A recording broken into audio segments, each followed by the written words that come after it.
Hi, I'm Zoe Chan, the curator at the Richmond Art Gallery.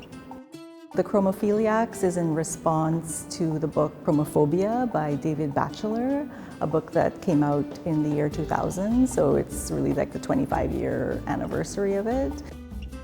In the book Chromophobia, the author argues that color has often been purged and diminished and denigrated within European American and Euro-Canadian culture.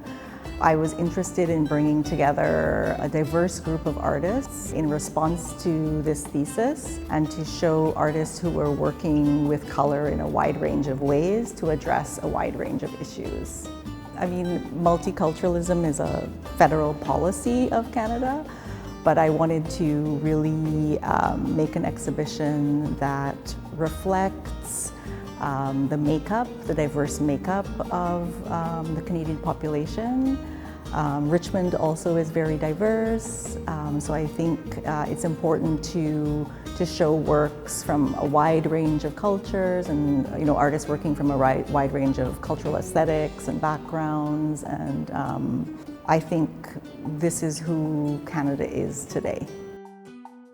We have here an artwork by the artist Jan Wade. It's called Breathe, and it's an ongoing series of embroideries that the artist has been making since 2004. We're just showing a selection of the works. Jan Wade is really revitalizing the medium of embroidery. Often we think of embroidery as this almost Victorian practice, very delicate scenes of flowers or pastoral scenes, for example.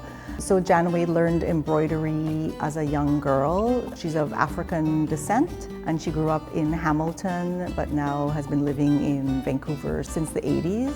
Jan Wade is really more inspired by African American practices of quilt work. So she's made this almost beautiful patchwork type quilting, but applied it to embroidery, very bold colors, creating almost the feeling of this like long kind of blanket that goes through the gallery. We can also think of it as a kind of abstract painting. She really wanted it to be presented horizontally as a way of almost thinking of breath, the breath of her ancestors that are coming through her and into the present, into the gallery, into her art practice. Firstly, I hope they'll just really enjoy the exhibition. Obviously, it's a great time in Vancouver and it's just, really nice to have these bright colors, these very engaging and seductive colors. But I hope they'll also take the time to think about how color, maybe on a more serious, there's also a more serious message too.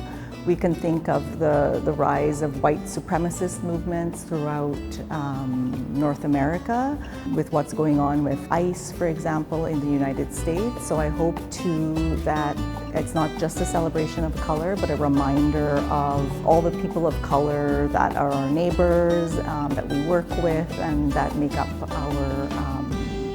up our community.